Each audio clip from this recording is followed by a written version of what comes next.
Aprovecho para presentarles al profesor Claudio Lassi, que es profesor del área de física del Instituto de Ciencias, que tuvo la generosidad de acompañarnos. Hoy vamos a hablar muy brevemente sobre ese tema que les habíamos adelantado, que era la idea de los múltiples universos. Claudio hizo su doctorado en el IAFE, es un cosmólogo, podríamos decir, así que es la palabra autorizada para darnos una explicación más acabada de algunas cuestiones que se relacionan con esta idea de la posibilidad de la existencia de múltiples universos. Entonces, para arrancar,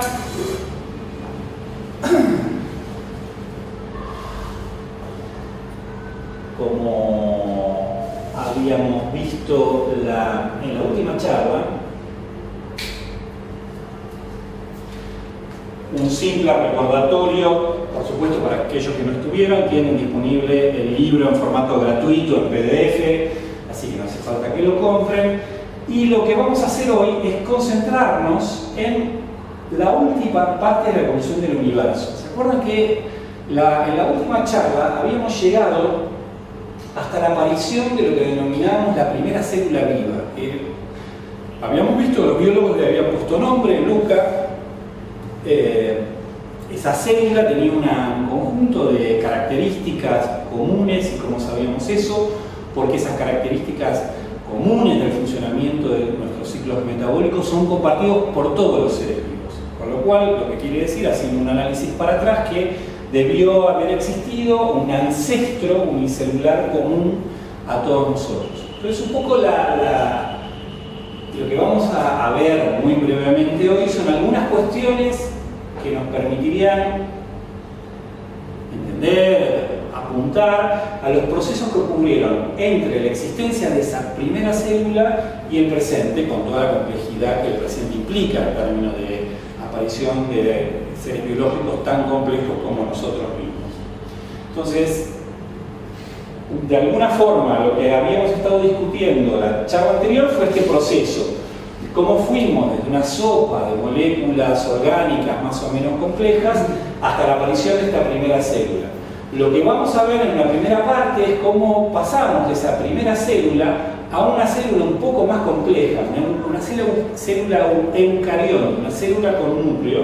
Y vamos a ver que lo que ocurrió es lo que un poco en broma denominó la quíntupla revolución del precámbrico. Entre los 3.800 y los 1.500 millones de años ocurrieron una serie de procesos biológicos muy precisos, extraordinarios, que permitieron la transformación de Luca en una célula con núcleo. Y a partir de esa primera célula con núcleo se disparó, ¿sí?, la diversificación de los seres vivos. Y esa diversificación de los seres vivos es lo que comúnmente conocemos el árbol de la vida.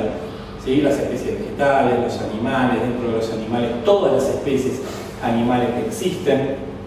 Es decir, que a partir de esa célula eucarionte lo que ocurrió fue un proceso de diversificación brutal. ¿Sí? Y ese proceso de diversificación brutal es consecuencia de que esos sistemas biológicos presentaron una altísima capacidad de adaptarse a distintos escenarios ambientales. ¿Qué quiero decir con distintos escenarios ambientales? Distintas condiciones de temperatura, de presión de oxígeno, de radiación ultravioleta. Esos distintos escenarios fueron generando procesos de adaptación, que es lo que habitualmente conocemos como evolución. Ahora, fíjense que dentro de ese enorme árbol de la vida, que va desde la primera célula eucarionte hasta nosotros estamos incluidos en ese proceso de diversificación. Por lo cual, de alguna manera, podríamos pensar, proponer la idea de que, en definitiva, nosotros somos una especie de accidente ambiental dentro de ese árbol de diversificación de lo vivo. Algunos pequeños apuntes sobre esta idea que les decía que era la quíntuple revolución del precámbrico, lo que tuvo que haber ocurrido para que se desarrollaran seres más complejos que Luca. Debió haber pasado 5 cosas. Aparecieron primero, aproximadamente hace 2.500 millones de años, organismos unicelulares capaces de fotosintetizar. Lo segundo que pasó es que, consecuencia de lo primero, aumentaron los niveles de oxígeno en la atmósfera en forma dramática, y eso cambió la geología de la Tierra para siempre. Ahora vamos a hablar de eso. Esas células que al principio eran procariontes, sin núcleo, pasaron a tener un núcleo celular, y eso marcó una enorme diferencia. Después de lo cual apareció un cambio en el proceso de generación de energía de las células, que incorporaron el ciclo de Krebs, que es equivalente al... ¿Vieron las películas estas de Rápido y Furioso, cuando aprietan el botón de nitrox y el auto sale volando? Con el ciclo de Krebs es algo parecido para los seres vivos, permite generar una cantidad de energía adicional, y después van a ver por qué eso es importante. No podríamos pensar si no tuviésemos ese boost de energía adicional para funcionar. Y finalmente lo que aparecieron fueron seres multicelulares, esas primeras bacterias, organismos muy sencillos, ya eucariontes con núcleo, se transformaron en seres multicelulares. Algunos apuntes breves sobre la importancia de cada una de estas 5 etapas. Saben que la fotosíntesis es el proceso de transformación de la radiación solar, fundamentalmente en hidratos de carbono, utilizando dióxido de carbono y agua como materia prima. ¿Por qué eso es importante?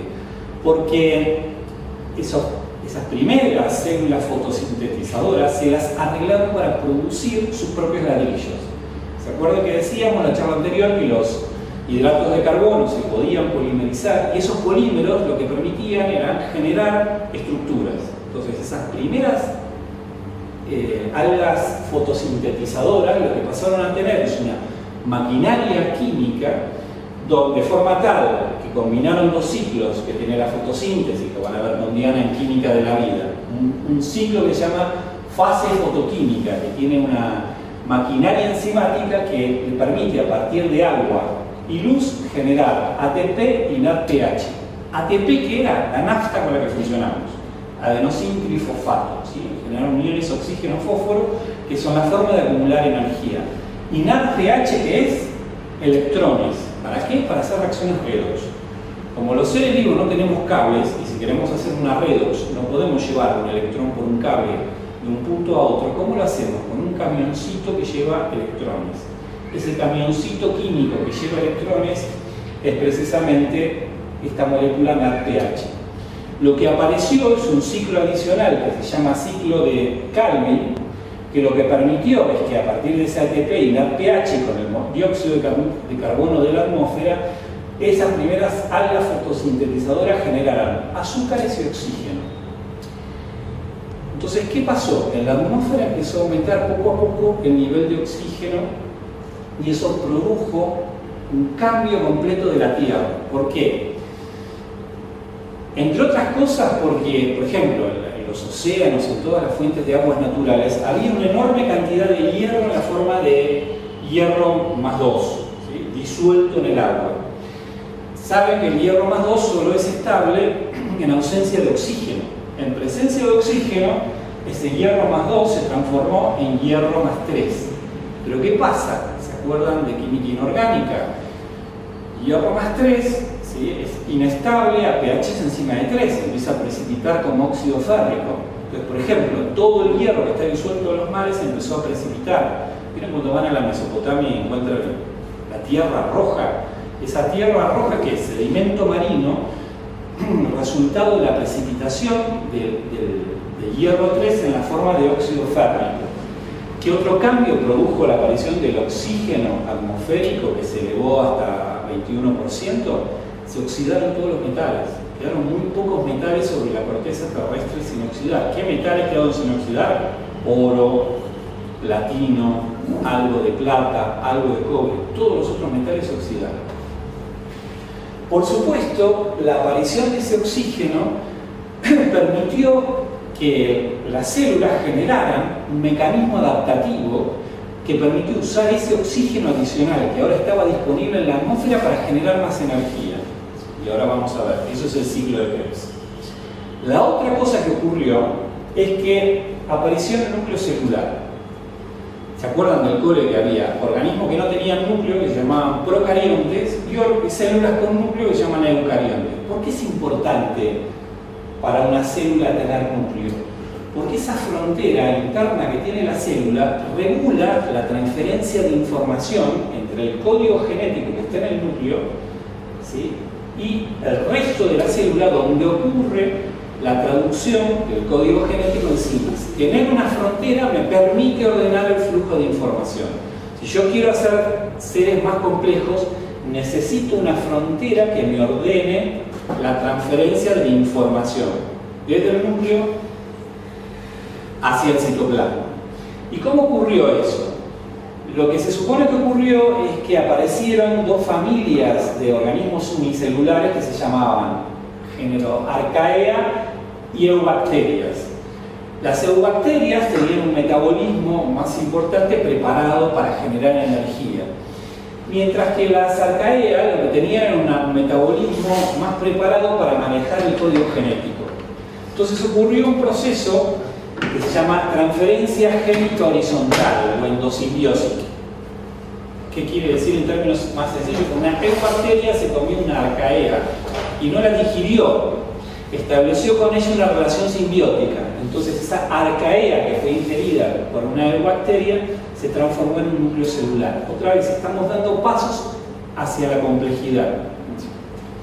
La otra cosa que les decía es que como consecuencia del aumento de la presencia de oxígeno en la Tierra, lo que apareció es la posibilidad de generar más energía a través de un proceso metabólico, que lo van a ver con Diana, que se llama ciclo de Krebs. El ciclo de Krebs es como la combustión de un motor, ¿sí? Lo que hace es tomar un compuesto que se llama acetilcoenzima A y en presencia de oxígeno genera una enorme cantidad de ATP.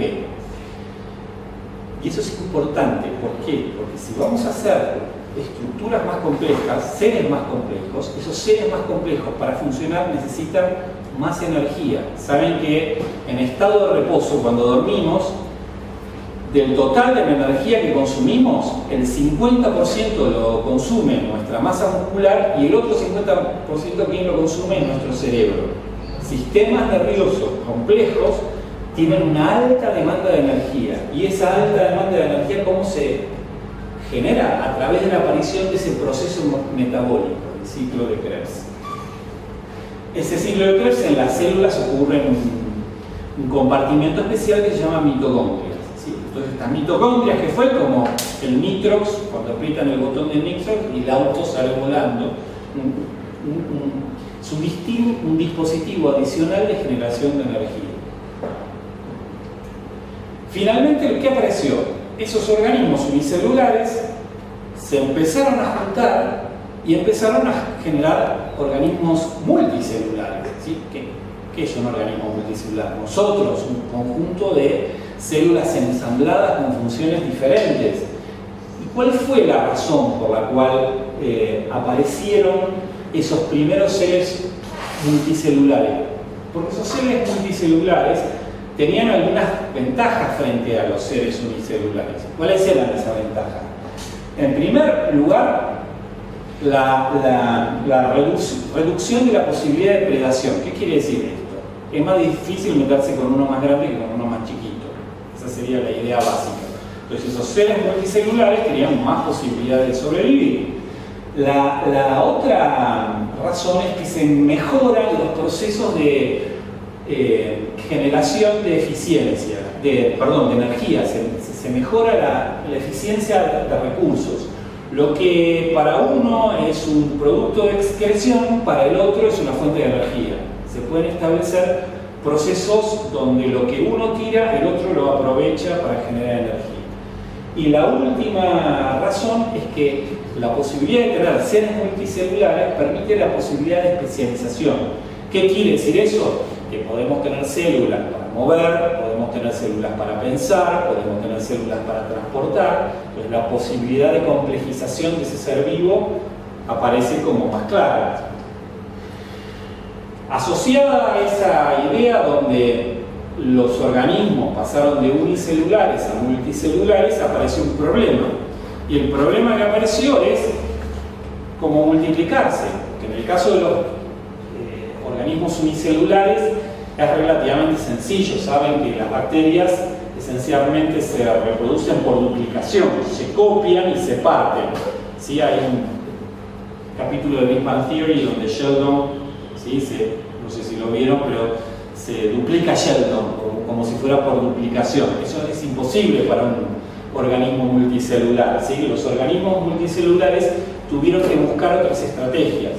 Esas estrategias estuvieron asociadas a procesos de generación de distintos estados embrionarios, quiere decir, distintos estados embrionarios.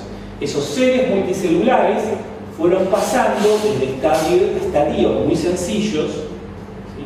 Hasta estadios más complejos. Aquí está representado el proceso para una medusa.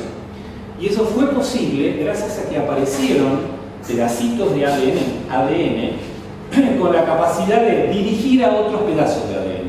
Apareció una jerarquización de los ácidos nucleicos. Esos genes que regulan a otros genes se llaman genes Hox. El paso siguiente, gracias a Dios, en este proceso de complejización, ¿saben cuál fue? La aparición del sexo, ¿sí? Que tuvo como finalidad optimizar los procesos de multiplicación de la especie y asegurar la diversificación.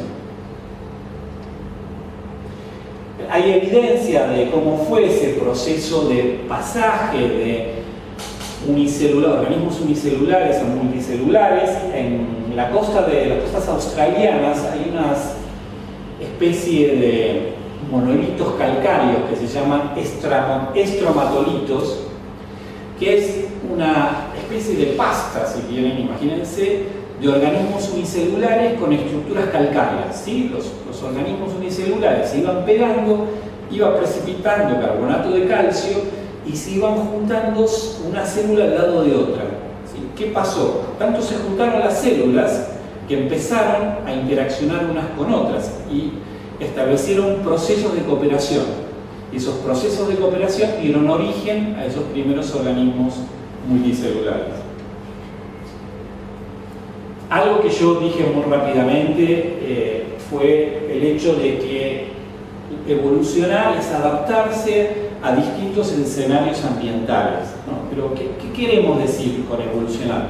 A veces es un término complejo, a veces la idea de evolución está asociada a la idea de desarrollo hacia lo complejo, pero en realidad no hay una dirección en la cual este proceso se dirigió, sino que ocupó todas las direcciones y espacios posibles. Y un pequeño cuento muy sencillo de cómo funciona este mecanismo evolutivo, que en definitiva es un mecanismo de adaptación a las condiciones ambientales. Imagínense que tienen una isla donde vive un pájaro que tiene 3 tamaños de pico. No se me ocurrió a mí este ejemplo, sino que se lo estoy robando a Darwin. Y que en esa isla había flores que tenían estambres de forma tal que había flores que tenían distintos largos, ¿sí? Y estos pajaritos comían estos estambres representados por estas pelotitas. Los que tenían los picos más cortitos solo podían comer estos estambres. Los que tenían picos más largos podían comer tanto de las cortas como las más largas. Vino una tempestad, ¿sí?, catastrófica, y ¿qué pasó? Desaparecieron los estambres de las flores más cortas, se los llevó el viento. Entonces, ¿qué pasó? Los pájaros que no podían llegar hasta el fondo de estos estambres se murieron. ¿Y quiénes quedaron? Los que tenían el pico más largo. ¿Y qué pasó? La próxima generación de pájaros pasó a tener todos picos más largos. Entonces, fíjense como una presión de selección, porque cambiaron las condiciones ambientales sobre una fuente de alimentación, provoca un cambio en la estructura morfológica, pero que en definitiva tiene detrás una variación de la carga genética de ese ser vivo. Todas nuestras características morfológicas están codificadas en pedacitos de ADN que se llaman genes. Los genes son las secuencias de ADN que tienen información para generar una determinada proteína asociada al largo del pico, al color de nuestros ojos, si tenemos rulitos o no tenemos rulitos. Entonces, ¿qué es lo que ocurre? Ocurre un proceso parecido al juego de las sillas, ¿sí? ¿sí? ¿Qué era el juego de la silla? Poníamos un conjunto de sillas, nos poníamos a correr, alguien gritaba, el más rápido se sentaba y los más lentos nos quedábamos afuera. Seguíamos en un proceso de selección que, fíjense, que implica una etapa de selección del más apto ante una determinada presión de selección y una amplificación de esa ventaja. ¿Cómo? Porque los que sobreviven se multiplican. Entonces el proceso, lo que llamamos evolución darwiniana, es una adaptación ante una presión ambiental que involucra que aquellos que tienen el gen que les permite sobrevivir se multiplican y el que no lo tiene, ¿qué pasa? No morimos. Con lo cual nos lleva a una idea interesante y es la idea de la función de la muerte en todo esto. Una idea que ha llevado a reflexionar al hombre a lo largo de cientos de años. Y al menos desde el punto de vista biológico, fíjense que la muerte tiene dos funciones importantes.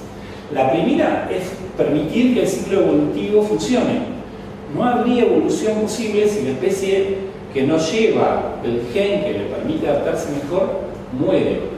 ¿Sí? Entonces, para que el proceso evolutivo funcione, esto es una especie de consolación entre la idea de la muerte. ¿Sí? Para que la evolución continúe, los menos aptos no tenemos que morir. No estoy promoviendo el suicidio, solo estoy tratando de consolarlos ante la idea de que nos vamos a morir. ¿Sí? Entonces, hay una función biológica de la muerte. La muerte es necesaria en el proceso evolutivo. Y la otra función que tiene es la de reciclado molecular. ¿Reciclado molecular? ¿Qué quiere decir con esto? Quiero decir que cuando nos comemos un bife de carne, lo que estamos haciendo es desarmar las proteínas de la pobre vaca que entregó su vida y las estamos reutilizando nosotros. ¿Sí? Ese proceso de reciclado molecular, donde algunas veces de forma más directa, como cuando nos comemos un churrasco, desensamblamos proteínas, generamos aminoácidos y los volvemos a ensamblar como nosotros los necesitamos. Y en otros casos, a partir de procesos más complejos, a través, mediados por la fotosíntesis, la muerte, digamos, de las especies animales y vegetales lo que permiten es reutilizar las moléculas orgánicas para permitir que vivan las próximas generaciones. No sé si los logré consolar, no creo que son muy jóvenes que estén preocupados por la idea de la muerte, pero quiero decir, la muerte es necesaria para que la evolución siga su camino. La otra cosa importante es que todos estos procesos biológicos fueron posibles porque en una enorme ventana de tiempo que fue entre los 2.000 millones de años y los 65 millones de años atrás, y ahora les digo por qué 65 millones de años, los procesos geológicos fueron suaves. Quiero decir, porque los procesos geológicos fueron suaves, no hubo enormes catástrofes, ¿sí? No se precipitó un cometa, un asteroide que produjo una catástrofe ambiental. Sí, hace 65 millones de años hubo un impacto meteórico catastrófico que precisamente se supone que fue el que dio como resultado la extinción de los dinosaurios. ¿Sí? No existían la especie humana, o sea que película donde vean que hay dinosaurios y hombres al mismo tiempo no está muy de acuerdo, pero fíjense que para esto lo que es interesante que lo que nos está diciendo es que ese proceso biológico no hubiese sido posible si no hubiese habido un proceso geológico, ¿sí?, de estabilidad sobre el cual se montó la biología. Entonces, la posibilidad de evolucionar no solo tiene que ver con los procesos biológicos, tiene que ver con todo, con el ambiente, con lo que pasó con el oxígeno. No sé si saben, pero en algún momento la concentración de oxígeno en el aire fue de 27%. Eso fue un poco antes de este punto. Y eso que permitió que hubiese insectos de este tamaño. Había puesto fósiles de insectos de este tamaño. ¿Por qué? Porque tenían más combustible y entonces podían generar más energía. ¿Sí? Llegó hasta 27% y después bajó y se estabilizó en 21%. La otra cosa interesante es que de todo ese proceso de evolución biológica, los seres humanos somos parte. Y los seres humanos pertenecemos a una familia que se llama familia de los primates, donde tenemos algunos primos más o menos cercanos. En los primates estamos los orangutanes, los gorilas, los chimpancés y el hombre. Nuestro ancestro, nuestro punto de bifurcación evolutiva con los orangutanes fue hace 18 millones de años. Con los gorilas hace 8,6 millones de años. Y con los chimpancés solo hace 6 millones de años. Es decir, de los primates, los chimpancés son nuestros primos más cercanos. Ahora, la especie homínida, como el género Homo como tal, surgió a partir de una especie que no era humana todavía, que se llamaba Australopithecus, cuyos restos fósiles más antiguos se conocen hace 4 millones de años. Esta especie Australopithecus evolucionó en dos ramas, una que se llama Paranthropus y otra dio origen a la Australopithecus africano, que fue la que dio origen a la rama humana. ¿Sí? El primer Homo que se conoce es el Homo habilis, que tiene una antigüedad de 2 millones de años. ¿Dónde estaba esa especie homínida humana original? En África. Esa especie humana evolucionó de forma tal que en un punto dado, hace 50.000 años, coexistieron 3 especies humanas diferentes. 3 especies humanas diferentes, no solamente nosotros, que somos los Homo sapiens, sino los neandertales y los Homo erectus. ¿Sí? Los neandertales estaban esencialmente en Europa, los Homo sapiens vinieron del norte de África y colonizaron Europa y desplazaron a los neandertales. Se supone que hubo ahí alguna especie de hibridización, algunos sapiens se casaron con algunos neandertales y dieron fundamentalmente origen a sapiens con algunos genes neandertales, y los Homo erectus estaban en Asia fundamentalmente y después desaparecieron. Pero fíjense que es medio conmovedor la idea de que nosotros coexistimos con otros humanos que no eran iguales genéticamente a nosotros, eran otras especies humanas. Es decir, el proceso de hominización, es decir, el proceso de aparición del hombre como tal, es un proceso. No apareció el hombre como un acto puntualmente, en un punto determinado apareció algo que podríamos llamar Adán y Eva, sino que ocurrió a partir de un proceso biológico bastante bien caracterizado que llevó aproximadamente 6 millones de años desde el punto de bifurcación con los chimpancés. Ahora, está claro que el Homo sapiens es la especie más compleja, más desarrollada que ha logrado la naturaleza. ¿Qué es lo característico, lo importante, lo que hace distintivo, lo que nos hace distintivos como humanos? ¿Qué es lo humano del humano? Y yo diría que lo humano del humano es lo que tenemos acá arriba, es un cerebro extraordinariamente complejo que permite un conjunto de funciones extraordinarias. Pero ese cerebro, ese sistema nervioso central tan complejo, también tuvo una trayectoria evolutiva. Ese proceso de hominización a partir de los primates tuvo un proceso de complejización de esos cerebros correspondientes. ¿Y qué es lo que permitió esa complejización del cerebro humano?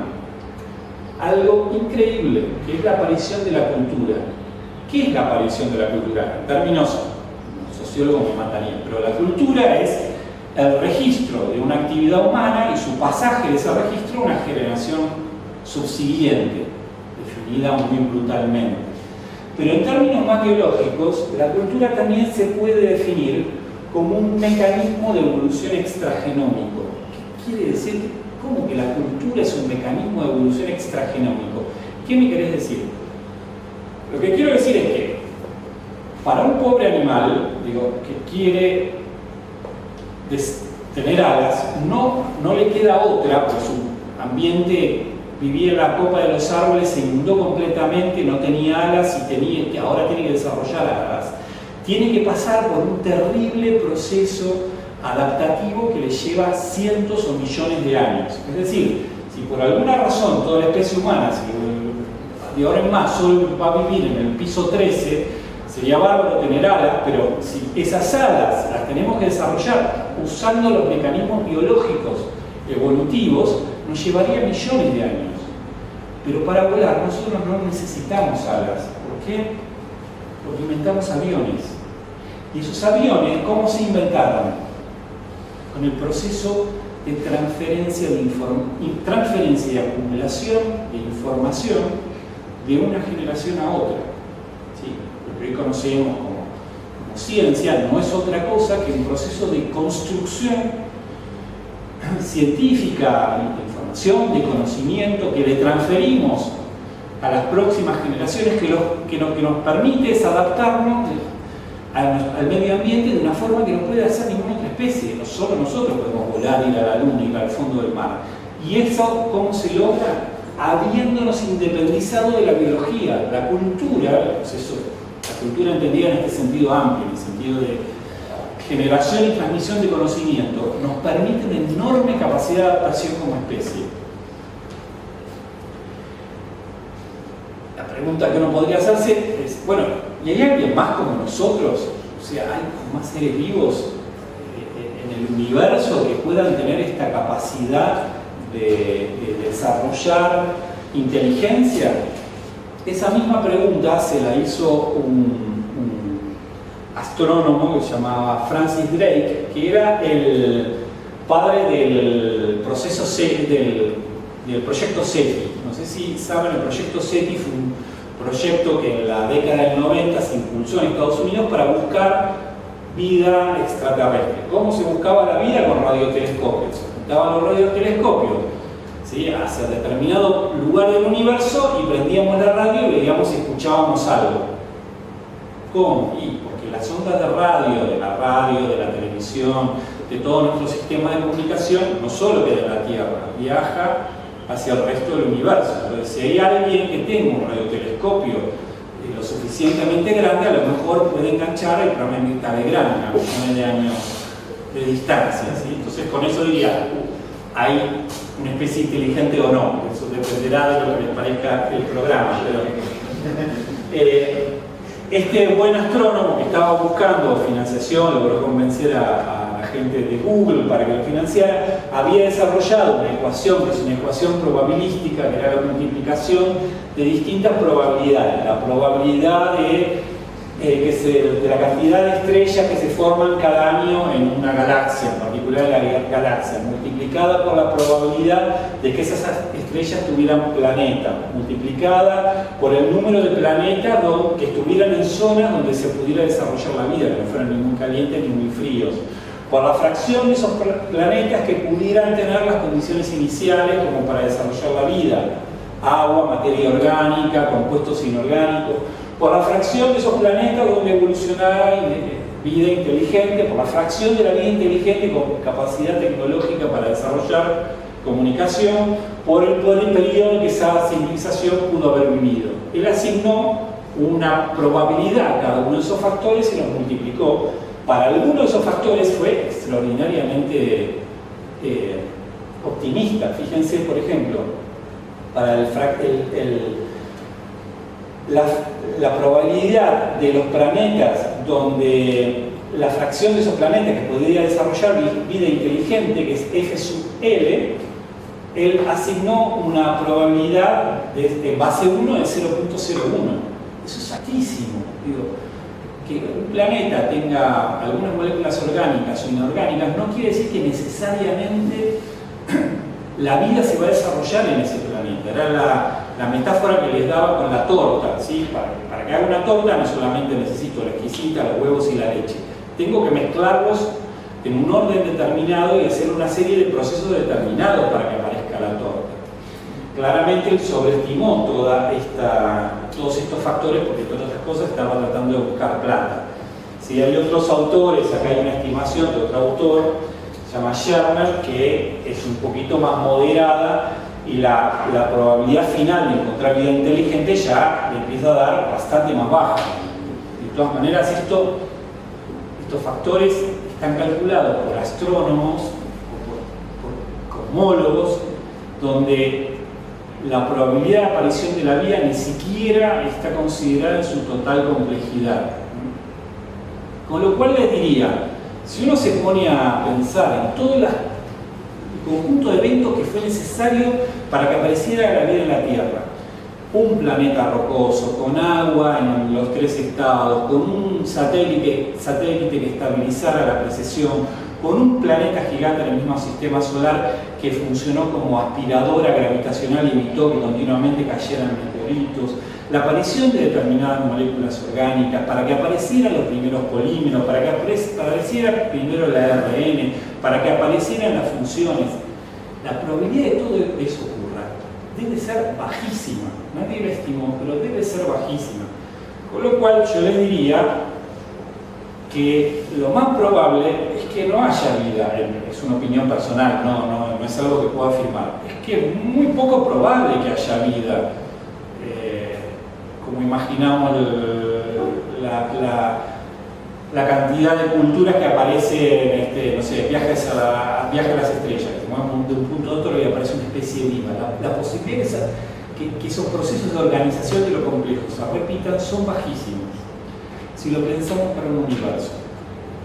Ahora, si pensamos que en realidad puede haber más de un universo, esa posibilidad, ¿sí?, de repetición de lo complejo deja de ser tan poco probable. ¿Cómo? ¿Qué querés decir con que puede haber más de un universo? Bueno, y otra vez, esto es solo, ni siquiera, la palabra teoría probablemente sea demasiado ambiciosa, se llama hipótesis educada, ¿sí? En inglés es el educated guess. ¿Qué es? Una explicación elegante de una serie de fenómenos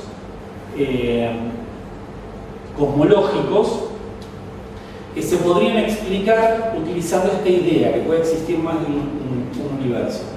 ¿Qué es lo que se puede explicar con esa idea? Algo que se llama homogeneidad de la distribución de las inhomogeneidades del fondo de microondas. Parece un trabalenguas, ¿sí? ¿Qué quiere decir? ¿Se acuerdan que yo les había dicho que era posible mapear, ¿sí?, el bank de los fotones que quedaron dando vueltas de la explosión? Y ese bank presenta entre un punto y otro del universo pequeñas diferencias de energía, ¿sí?, que son entre 10 a la menos 5 y 10 a la menos 6 grados centígrados. Pero lo curioso es que esas inhomogeneidades están homogéneamente distribuidas. Las inhomogeneidades están homogéneamente distribuidas. ¿Qué querés decir con esto? Lo que quiero decir es, imagínense la cacerola en la cual ponen agua caliente para hacer los ravioles. Cuando está hirviendo el agua, agarran un termómetro, la temperatura es la misma en todos los puntos de esa cacerola. Pero si hacemos el mismo experimento, midiendo la temperatura en distintos océanos, la temperatura del Pacífico frente a las costas chilenas es distinta a la del Atlántico frente a las costas de Cuba. No hay equilibrio térmico. Lo que es curioso es que esta distribución, ¿sí?, de esas pequeñas diferencias en el universo sea tan homogénea. ¿Por qué? Porque querría decir que de alguna forma el universo había estado como en casi equilibrio termodinámico, cosa que es bastante rara, ¿sí? Entonces, ¿cómo se explica que esas inhomogeneidades estén tan homogéneamente distribuidas? Ese es el primer punto. El segundo punto es lo que se llama la curvatura del espacio. Algo que damos por sentado es que nuestro espacio es euclídeo. ¿Qué queremos decir con que nuestro espacio es euclídeo? Con que X y Z están 90 grados uno de otros, ¿sí? El espacio no está doblado. Claudio nos podría decir que en realidad espacio-tiempo está doblado alrededor de puntos gravitacionales, pero simplificando el problema, lo que quiero decir es que X y Z, ¿sí?, son perpendiculares. Eso no se sabía hasta hace relativamente poco. Eso tiene 20 años. Hace poquito se probó que en realidad nuestro espacio es lo que se llama espacio euclídeo y no tenía ni una curvatura positiva ni una curvatura negativa. Y eso no es trivial. ¿Por qué? Porque cuando el universo se desarrolló, podría haber adoptado cualquier geometría. La geometría euclídea es solo una geometría particular de un conjunto de geometrías posibles.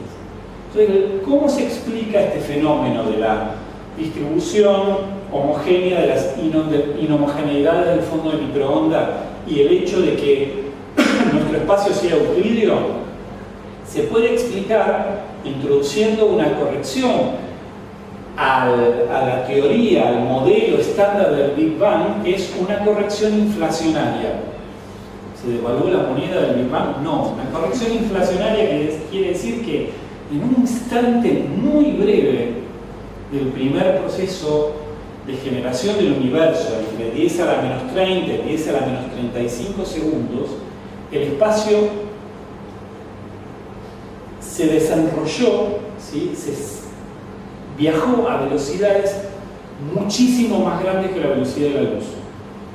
Y eso me permite explicar la distribución homogénea de las inhomogeneidades. ¿Por qué? Pues si yo tenía un universo que tenía pequeñas variaciones cuánticas, ese universo cuando hizo y pasó de algo más pequeño que un átomo de hidrógeno al tamaño de una manzana, esa distribución homogénea de las inhomogeneidades a escala cuántica se extrapoló a escala macroscópica.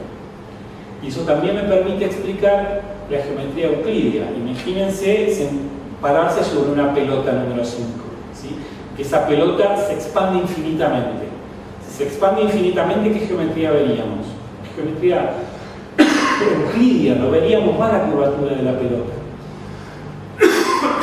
Ahora, si ocurrió efectivamente esa expansión inflacionaria, lo que pudo haber ocurrido es que quedaran universos desconectados unos de otros.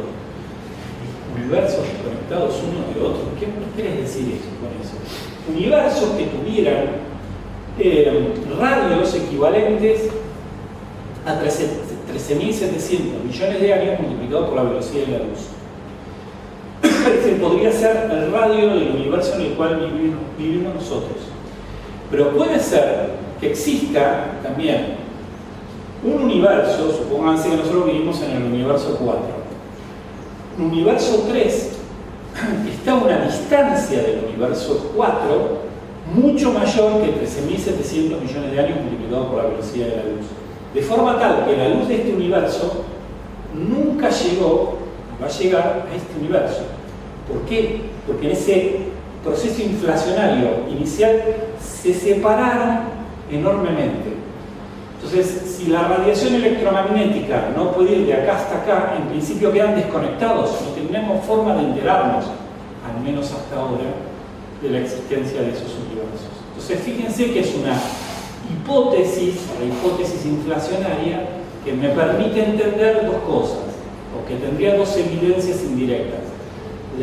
La homogeneidad, la distribución de las inhomogeneidades del fondo de microondas y la geometría euclídea de nuestro universo.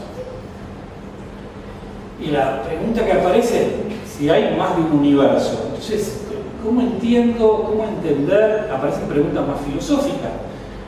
Si nuestro universo fue un universo diseñado para que nosotros aparezcamos, es toda una corriente de pensamiento que sostiene que en realidad nosotros estamos acá porque el universo fue diseñado para que nosotros estemos acá, pero la pregunta que podría surgir es si nosotros estamos acá a lo mejor de casualidad, porque nos tocó el universo donde justo se dieron las condiciones para que nosotros quedáramos acá. Esa teoría que sostiene que en realidad nosotros estamos acá porque estamos en un universo perteneciente a un sistema de universos enorme, y el nuestro tiene las particulares condiciones de la constante de Higgs, de la tabla periódica, ¿sí? De un montón de constantes físicas, tal que en algún perdido planeta de una perdida galaxia pudo aparecer la vida. Se conoce como teoría del panorama cósmico, ¿sí?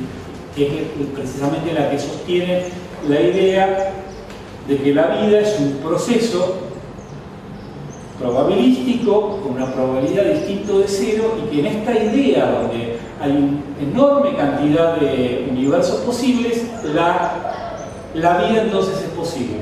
Y antes de dejarle la palabra a Claudio, quería hablarles un cuento, que es un cuento que escribió un físico que se llama Susskind, que es uno de los padres de la teoría de las cuerdas. ¿Se acuerdan que yo les decía que la teoría de las cuerdas es una nueva teoría que trata de entender las partículas en ocasión de el cumpleaños de otro famoso físico que se llama Belton, que había hecho unas contribuciones matemáticas importantes a la teoría de las cuerdas. Entonces Susskind escribió un cuento que me parece que de alguna forma puede reflejar esto. Está en el libro, se los leo simplemente porque me parece que es divertido y para darle pie a Claudio que es físico, ¿no? Entonces el cuento se llama, es muy breve, Una historia de peces, y dice lo siguiente: había una vez un planeta completamente cubierto de agua, en donde vivía una raza de peces con supercerebros. Esos peces solo podían vivir a cierta profundidad en los océanos y ninguno de ellos había visto la superficie o las grandes profundidades del mar. Pero sus cerebros desarrollados los hacían muy inteligentes y curiosos. A su tiempo, sus preguntas sobre la naturaleza del agua y otros elementos se volvieron muy sofisticadas. Los más inteligentes entre ellos, llamados los písicos, es un juego de palabras con físicos, los písicos eran maravillosamente inteligentes y en algunas generaciones llegaron a entender bastante sobre los fenómenos naturales, incluyendo la dinámica de fluidos, química, física nuclear e incluso llegaron a comprender la naturaleza del núcleo atómico. Eventualmente, algunos de los físicos comenzaron a preguntarse por qué las leyes de la naturaleza eran como eran. Su sofisticada tecnología les permitió estudiar el agua en todas sus formas, especialmente el estado sólido, vapor y por supuesto líquido. Pero con todos sus conocimientos todavía una cosa los tenía completamente perplejos, y era por qué entre todos los posibles valores entre 0 e infinito, cómo se podía explicar el hecho de que el valor de la temperatura ambiente, T, llamémosla T, estuviera tan finamente ajustada a un rango tan estrecho para que permitiera la existencia de agua en estado líquido. Ensayaron distintas explicaciones, incluyendo simetrías de distinto tipo, mecánicas de relajación dinámica y otras ideas más, pero nada explicaba este misterio. Cercanos a los físicos existía otro grupo de peces que se llamaban cosmólogos, que es un juego de palabras con cosmólogos, que también trataban de encontrar una explicación a su mundo acuoso. Los cosmólogos estaban menos interesados en estudiar las profundidades donde los físicos vivían que en descubrir si es que existía una frontera por encima del mundo en el que vivían. Los cosmólogos eran completamente conscientes que gran parte del mundo marino en el que vivían era inhabitable, simplemente porque las condiciones de presión eran inadecuadas para sus grandes cerebros. Viajar entonces hacia la superficie no era posible, porque sus cerebros iban a explotar debido a la baja presión del agua en esas regiones. Así que por lo tanto especulaban, pensaban. Entonces sucedió que una escuela de pensamiento entre los cosmólogos tuvo una idea radical, algunos dijeron que ridícula, acerca de por qué la temperatura ambiente estaba tan bien ajustada, y se les ocurrió un nombre para esa idea y le pusieron el nombre de principio ictrópico. Ictrópico quiere decir que explica la aparición de los peces.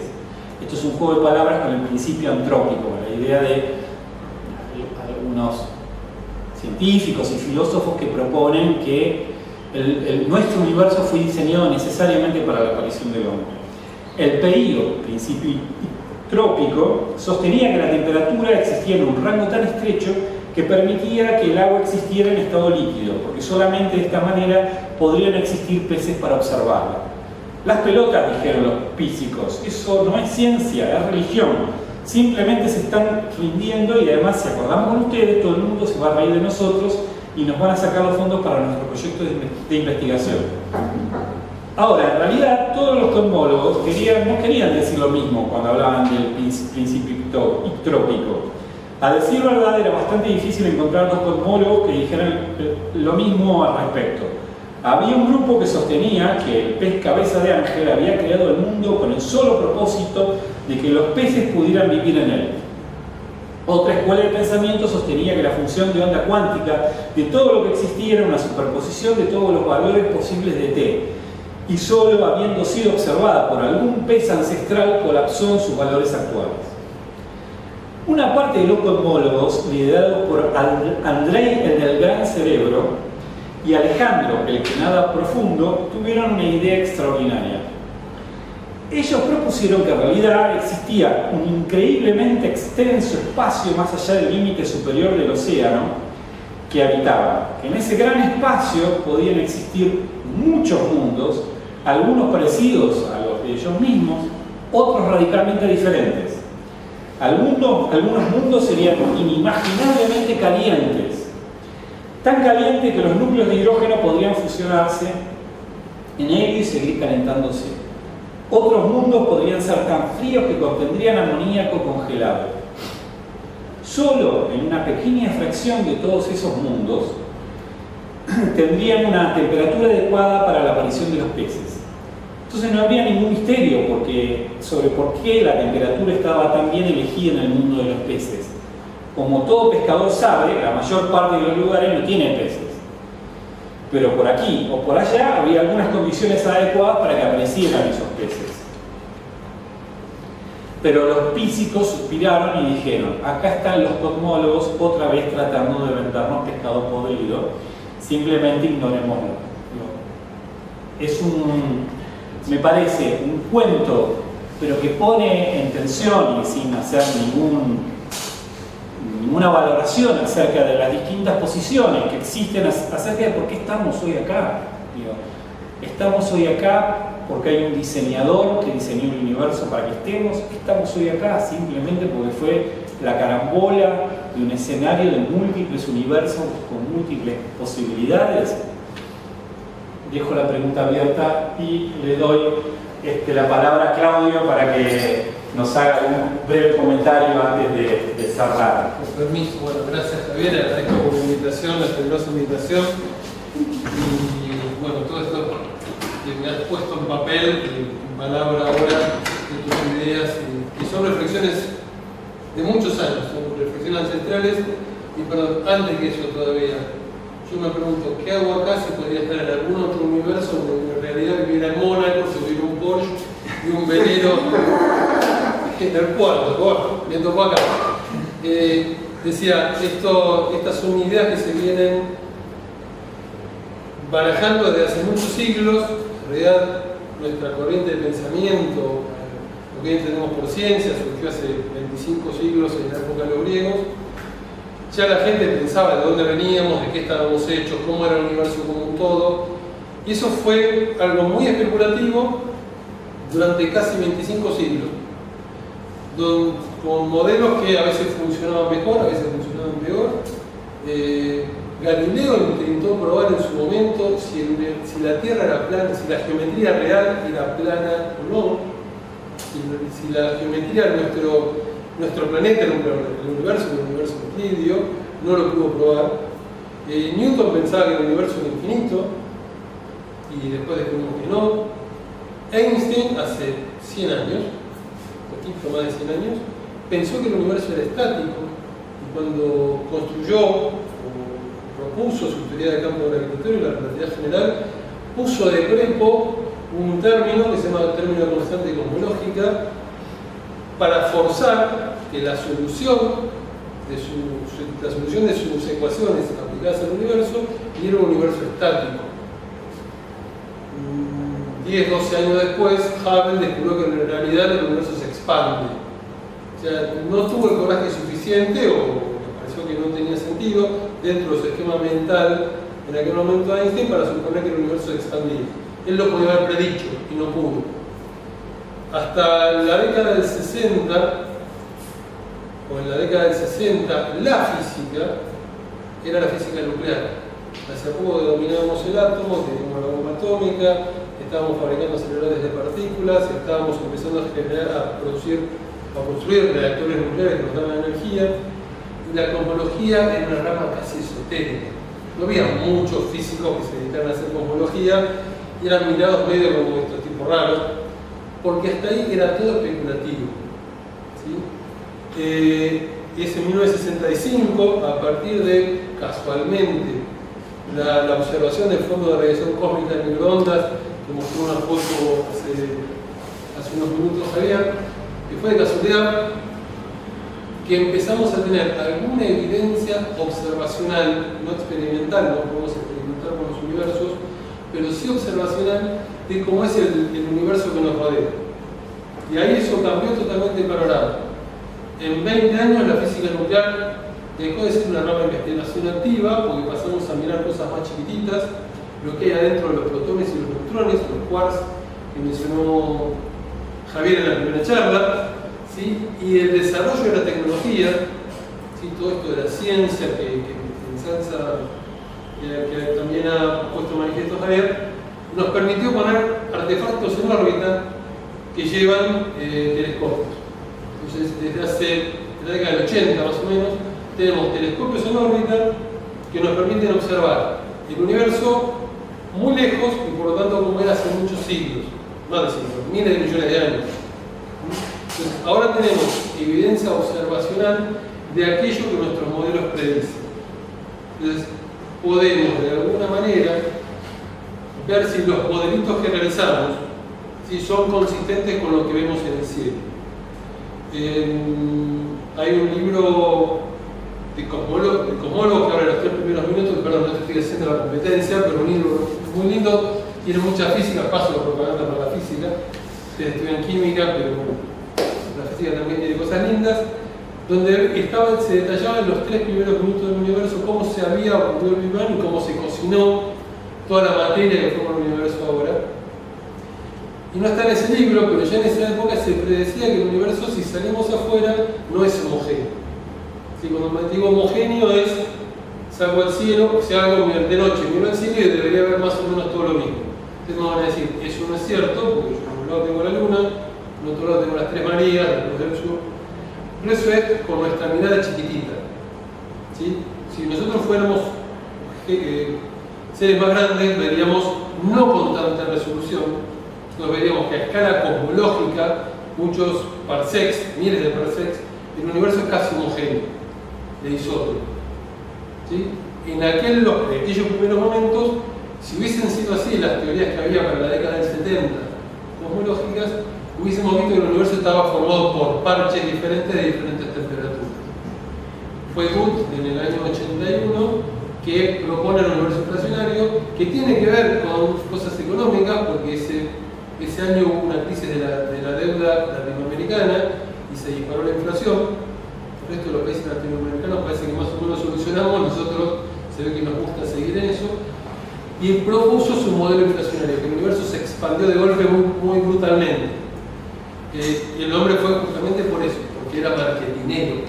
En ese momento el tema de la inflación económicamente era importante y la física tiene que vender. Hay que buscar que alguien te banque un proyecto. Entonces, de ahí viene el nombre. Y eso permitió, como bien detalló Javier, explicar por qué el universo localmente parece plano, por qué no se ven muchas homogeneidades en el fondo de radiación cósmica de microondas, las suficientemente bien repartidas y suficientemente chiquitas para que dieran tiempo a que se fuera acumulando la materia, se fuera agrumando, se fueran empezando a formar las estrellas, las galaxias, los cúmulos de galaxias, y llegáramos hasta, bueno, pasando por Luca, nosotros estando en esta charla ahora.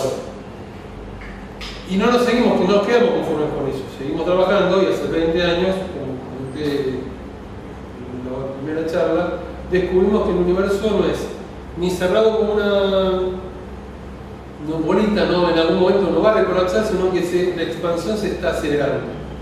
No sabemos por qué. Todavía no sabemos por qué. Hay especulaciones, seguiremos especulando, seguiremos haciendo observaciones, a ver si en algún momento eso lo descubrimos. Por ahora está ahí en el límite entre la física y la metafísica. Una cosa chiquitita, de lo que conocemos del universo es aproximadamente el 5%. El otro 25% es materia oscura, como mencionó Javier, y un 70% de energía oscura, esta que creemos que es la que impulsa el universo que esté acelerado en su expansión. Casualmente la modelamos esa energía oscura con un término de constante cosmológica como aquel error que había cometido Einstein en su momento. Lo notable es que conociendo tan poco hayamos podido hacer tantas cosas y todavía podemos especular sobre cómo fuimos creados, de dónde venimos y hasta dónde vamos a llegar. Bueno, nada, perdón si me tomé más el tiempo. Muchas gracias a Claudio por su generosidad de participar. Simplemente para terminar, recordarles que el miércoles que viene a las 5 de la tarde, Mario Lipsitz, el filósofo, el otro coautor del libro, nos va a contar sus ideas, sus aspectos más relacionados con una reflexión filosófica sobre estos problemas, así que están más que cordialmente invitados. Si tienen alguna duda y somos capaces de responderlas, encantados. Si no, muchísimas gracias por la paciencia, y si se les ocurre en otro momento una pregunta, por supuesto a Claudio o a mí nos va a encantar que contestarle. El miércoles que viene se cae todo esto. ¿El miércoles que viene se cae todo esto con Mario. Se cae todo esto con Mario, no, al contrario, el miércoles que viene se pone más interesante porque vamos a escuchar filosofía, que es algo que habitualmente los que estamos en exactas no escuchamos. Y otra vez, como para entender qué hacen nuestros compañeros que están en las carreras de humanas y sociales, yo les recomiendo venir a escuchar a Mario si pueden. Es muy divertido, muy buen charlito. ¿Alguna duda, alguna pregunta? ¿No? El autor del modelo inflacionario. Alan Guth, G-U-T-H. Sí. Muchas gracias por la paciencia. Gracias, está bien. Y disculpen.